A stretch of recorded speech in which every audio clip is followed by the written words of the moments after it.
أيها الخادرون رحمكم الله أوصيكم ونفسي بتقوى الله فقد فاز المتقون. اسمعوا كلام الله في القرآن الكريم. أعوذ بالله من الشيطان الرجيم.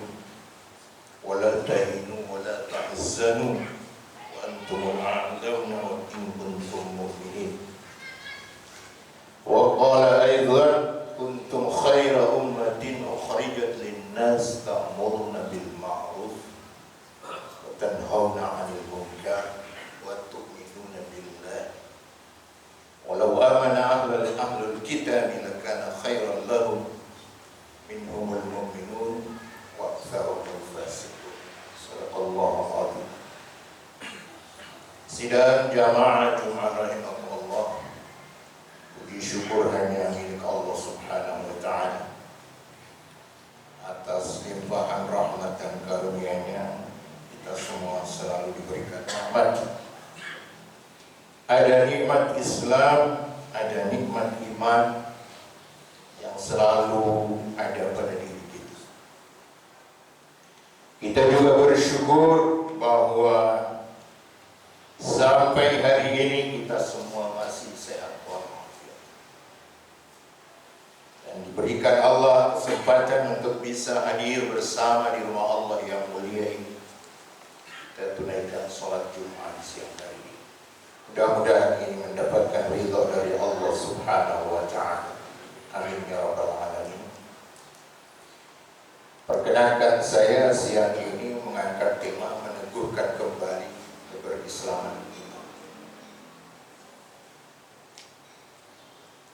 Setiap Jumat ini kita dengar khatib selalu berpuji syukur kepada Allah karena Allah telah memberikan iman dan Islam, dan itu adalah nikmat yang sangat luar biasa. Tapi ada persoalan, apakah kita semua sudah merasakan nikmat iman itu dengan baik? Ada baiknya kita renung sejenak bahwa kita berislam, tapi apakah kita betul-betul sudah merasa bangga kita adalah orang Islam? Itu satu persoalan. Satu sisi kita lihat di luar sana, banyak mereka yang tidak paham tentang Islam, lalu mewarnai Islam ini dengan stigma yang jelek. Ada yang bilang orang Islam ini hobinya bertengkar melulu. Ada yang bilang Islam itu jorok, kemudian hidup dalam kemiskinan dan keterbelakangan. Itu di sana orang-orang berbicara tentang Islam, sehingga kadang-kadang membuat kita juga ingin tampil sebagai Islam yang kafir, Islam yang baik. Itu menjadi persoalan tersebut. Jemaah yang saya muliakan,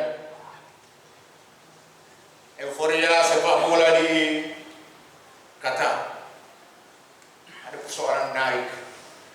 Masyarakat Qatar yang begitu hebat semangat dan kemauannya terhadap Islam, dia tidak malu-malu untuk menampilkan ajaran Islam itu di mana-mana.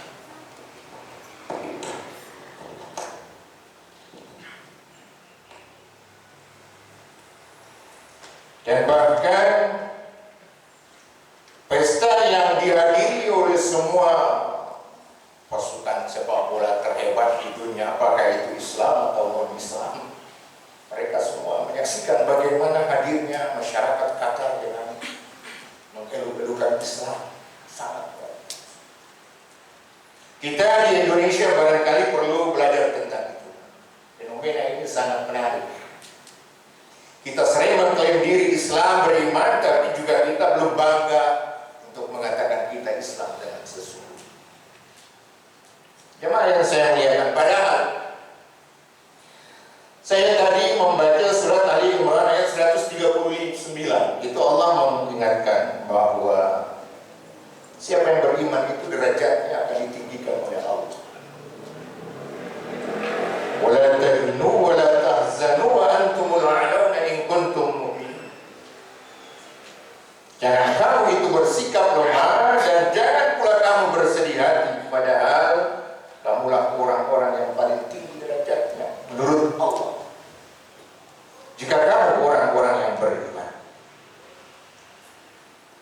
Maka saya ingin mengatakan, silakan orang berpikir tentang Islam ini dengan stigma yang bermacam-macam, tapi seorang muslim yang baik dia harus mengakui dan yakin bahwa dialah orang yang paling tinggi derajatnya karena dia beriman kepada Allah Subhanahu wa taala. Saya kira itu yang perlu kita. Sehingga apa? Ketika perasaan dan keyakinan seperti ini sudah tumbuh berkembang dalam diri kita, maka dimanapun kita akan menampilkan Islam itu dengan baik. Apakah di dalam rumah tangga kita, di dalam kantor kita, di dalam lembaga pendidikan, di dalam organisasi, di dalam berekonomi, bahkan sampai di dalam bernegara pun, jangan sampai kita menjadi manusia yang takut untuk tidak bisa menunjukkan nilai-nilai Islam yang baik dan agung. Saya kira itu. Ada juga di antara kita ini yang selalu berpikir, wah Islam itu kan urusannya urusan masjid saja gitu ya. Di luar sana banyak orientalis juga yang berpikir seperti itu dan merendahkan Islam, tapi Allah mengaku kehebatan Islam. Saya lalu tertarik itu, ada seorang orientalis ternama, Profesor Dr. Harji, itu sampai begitu kontroversi tentang Islam ini, apakah agama yang memang hebat atau hanya khusus soal ritual dan masjid saja. Ya, sampai mengatakan dalam kesimpulannya, Islam is indeed much more than a system of theology. It is a complete civilization. Kata-kata ini sangat menarik. Apa yang gambarnya?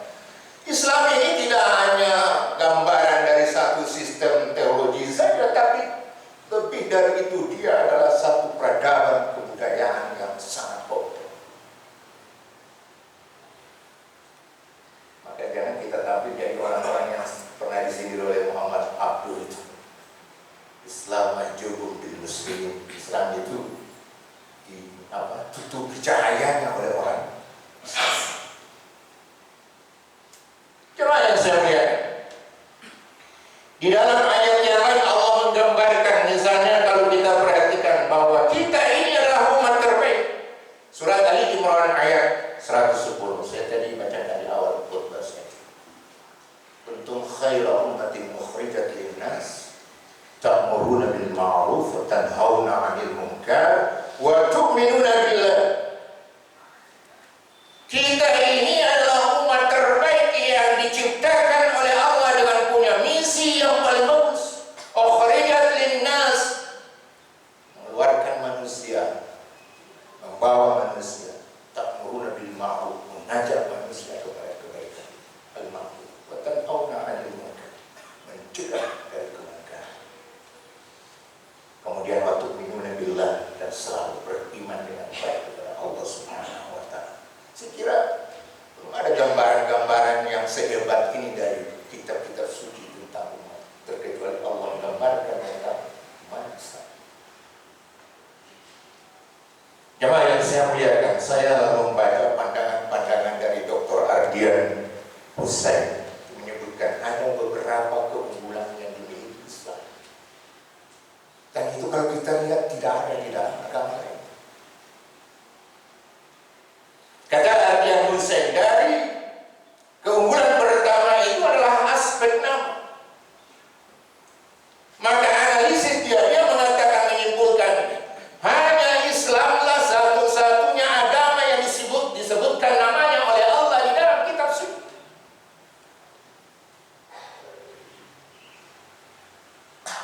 Yang lain tidak ada. Agama Yahudi misalnya, kita lihat dia menyebut dengan Yudaisme. Ada namanya seperti itu. Agama Katolik muncul dengan Katolisisme. Agama Buddha dia juga muncul dengan Budaisme. Hindu dengan Hinduisme.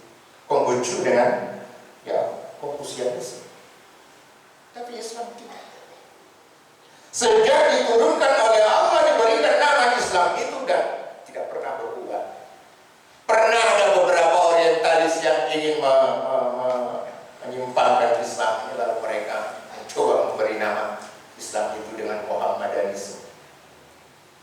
disamakan dengan agama Yahudi atau agama Hindu. Tapi saya kira itu tidak bisa. Orang yang belajar Islam dengan benar, dia paham dan dia yakin bahwa Islam itu adalah ajaran yang diturunkan oleh Allah, agama wahyu. Rasulullah Muhammad itu hanya disuruh Allah, maka tidak bisa dilengkapkan dengan nama Islam itu diberi nama Muhammadanisme. Itu tidak betul. Yang betul dia tetap Islam. Nah, kita perhatikan misalnya bagaimana keterangan Allah memberikan nama ini. Perhatikan dalam surat Ali Imran, Inna dina 'indallahi al-Islam. Ya, sesungguhnya agama yang diridhoi di sisi Allah itu adalah agama Islam. Maaf, ayat ini kalau sekarang nanti kadang-kadang kita di luar membaca tidak tahu-tahuan disebut radikal. Tapi saya kira itu kewajiban kita untuk mengingatkan. Kita ingin hadirkan Islam ini secara apa?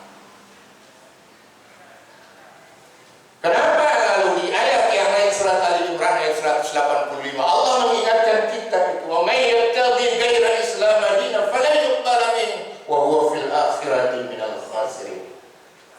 Tidak bisa lagi orang memilih agama selain daripada Islam. Kalau itu terjadi, maka di akhirat dia termasuk orang yang rugi. Dulu zamannya penataran keempat ramai ini ayat.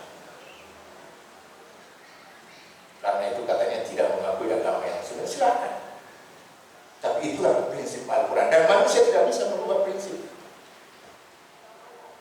Maka sekali-sekali saya kira kita perlu merenung untuk menghadirkan kembali keislaman kita ini dengan bagus. Lebih tepat. Nah, yang mana yang saya muliakan? Lalu keunggulan kedua menurut Dr. Ardian Hussein bahwa Islam ini adalah agama wahyu yang final, bukan agama budaya. Kita kalau belajar comparative religion itu kan ilmu perbandingan agama, kita tahu bahwa ada macam-macam agama kalau kita lihat dari segi asal atau asal agama. Maka Islam adalah agama wahyu. Ada juga yang kita sebut agama wahyu, yaitu agama Nasrani dan agama Yahudi. Tapi lalu perkembangan kemudian para ahli-ahli komparatif agama mengatakan bahwa satu-satunya agama yang masih murni wahyu itu adalah agama Islam. Saya kalau ditanya mahasiswa saya, dua agama yang lain, saya bilang ya semi wahyu lah gitu. Dan itu perlu kita karena apa? Ajaran dan keimanan yang diturunkan oleh Allah melalui wahyu di dalam Al-Quran ini dia tidak pernah berubah. Nasib yang tidak sama dialami oleh beberapa agama yang lain. Dan itu kita harus terima itu kenyataan di dalam kehidupan bernegara. Dan orang Islam harus yakin. Maaf saya bilang, sejak pertama perintah sholat itu sampai sekarang ya tetap sholatnya seperti itu, tidak pernah berubah. Berbeda dengan beberapa ajaran yang lain. Inilah keunggulan Islam. Zuhur dari dulu 4 rakaat sampai sekarang ya tetap. Kalaupun itu ada berbeda, kita berbeda pada hal-hal yang bersifat furo'iyah. Cara berwudu, cara bertakbir, tapi esensi ajarannya perintah sama. Prinsip teologis kita yang disebut dengan syahadat sejak dulu itu tidak pernah berubah. Asyhadu an la ilaha illallah wa asyhadu anna Muhammadan abduhu wa rasuluh. Sampai kapanpun akhir zaman tetap syahadat ini akan nama yang kita pakai untuk Allah saja tidak akan berubah. Dan saya kira itu luar biasa. Kita harus mensyukuri ini, kesempurnaan ajaran Islam. Artinya ajarannya ini tidak berubah dan dia tidak bisa dikalahkan hanya oleh perkembangan zaman. Kalau ada orang Islam berpandangan Islam harus tunduk di bawah perkembangan zaman, saya kira itu agak keliru sedikit, perlu kita belajar lagi. Islam menghargai kebudayaan, tapi bukan berarti Islam harus dikalahkan oleh kebudayaan. Ini yang sering saya kira kita ya harus kembali mengingat kembali. Sekarang ini kita bicara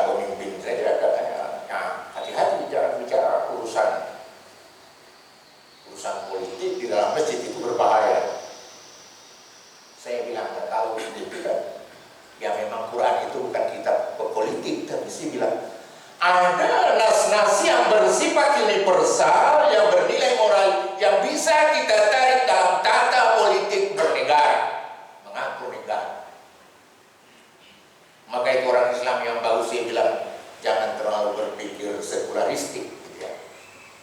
Oh, ini urusan politik, tidak perlu campur aduk dengan agama. Saya kira itu tidak betul. Bahwa ini bersumber dari Allah, walaupun bukan kita politik, bukan kita ekonomi, tapi ada nilai-nilai norma-norma universal yang bisa kita terapkan berdasarkan Al-Quran. Belum apa-apa kita sudah mengatakan, nah sudah urusan politik jangan sampai masuk aja. Saya bilang jangan terpengaruh dengan pikiran-pikiran orang sekuler atau liberal, ya. Jangan digunduri. Prinsip kita bahwa udkhulu bis-silmi kafah, masuklah kalian ke dalam Islam itu secara keseluruhan. Wala tattabi'u khutuwati syaitan, janganlah kalian itu mengikuti langkah syaitan. Innahu lakum aduwwun mubin, setan itu musuh bagi kalian. Nah, yang ketiga, analisis dari Dr. Ardian Hussein tadi bahwa keunggulan Islam ini, Islam mempunyai model teladan yang abadi, yaitu yang dilambangkan dalam diri Rasulullah Muhammad SAW. Seluruh ucapannya, tindakannya menjadi contoh teladan bagi seorang muslim. Ya, persoalannya nanti begitu kita akan lihat kembali bahwa ada yang tasyri', ada yang gairu tasyri', tapi paling tidak kita semua sepakat bahwa Rasulullah adalah teladan yang sangat luar biasa. Dan keteladanannya ini saya kira tidak bisa digantikan oleh manusia siapapun. Begitu agungnya Rasulullah, sampai saya kira umat Islam sejak dulu sampai sekarang, walaupun tidak bertemu dengan Rasulullah Muhammad, mereka selalu membesar-besarkan nama Rasulullah, walaupun hanya dalam bentuk salam. Semua ajarannya terpatri dengan baik, dan di sana ada ajaran-ajaran moral akhlak yang sangat mulia yang patut kita pelajari. Allah menggambarkan itu, misalnya kita lihat surat Al-Qalam ayat 4. Wa innaka la'ala khuluqin azim. Sesungguhnya dalam diri Rasulullah Muhammad itulah ada akhlak yang sangat agung. Tiru itu, tak usah tiru yang lain. Kita kadang-kadang lihat kalau ada pandangan orang bagus, lalu kita cenderung meniru-niru tingkalannya. Islam tidak mengajarkan itu. Yang harus kita tiru itu adalah Rasulullah, lainnya bukan.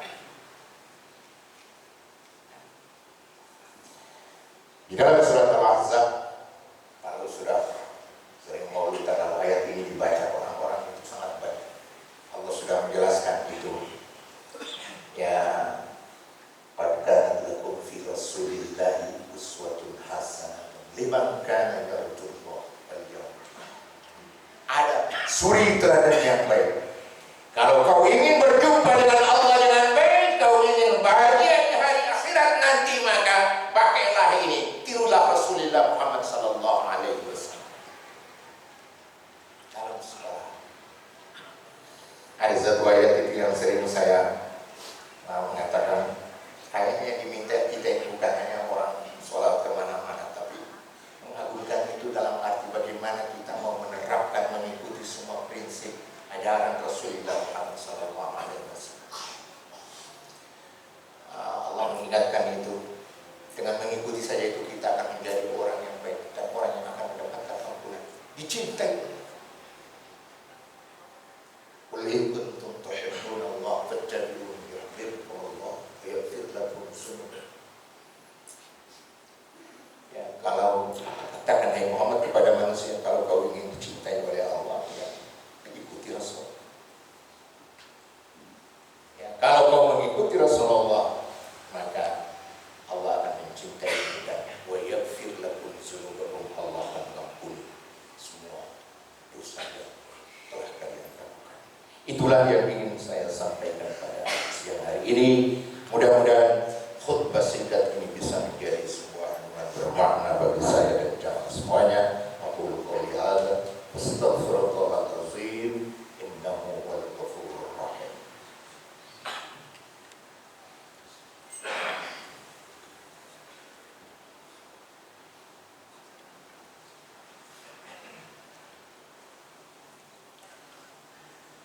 Alhamdulillah hamdan katsiran kama amara. Asyhadu an la ilaha illallah wahdahu la syarika lahu wa asyhadu anna Muhammadan abduhu wa rasuluh. Allahumma shalli wa sallim ala Muhammad wa ala alihi wa ashabihi ajma'in, amma ba'd. Ayuhal khadirun rahimakumullah, uzikum wa nafsi bitaqwallah faqad fazal muttaqun. Qala Allah ta'ala fil Qur'anil Karim, a'udzu billahi minasyaitonir rajim. Ya ayyuhalladzina amanu taqullaha haqqa tuqatih wa la tamutunna illa wa antum muslimun. Shadaqallahul adzim.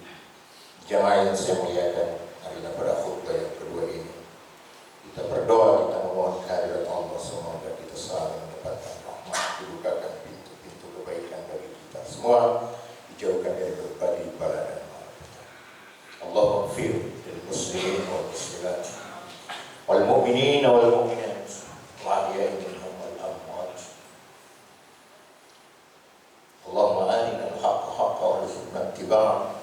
Allahumma arina al-batila batilan warzuqna ijtinabah. Tunjukkanlah ya Allah bagi kami semua yang benar itu adalah benar, berikanlah kami kekuatan untuk melaksanakannya. Tunjukkan bagi kami semua yang batil itu adalah batil, berilah kami kekuatan untuk menjauhinya. Allahumma iftah lana abwabal khair, abwabal barakah, abwabal rizq, abwabal ni'mah, abwabal quwwah, abwabal sehat, abwabal salamah, abwabal afiyah, abwabal jannah. Ya Allah, ya Allah, ya Rahman Rahim.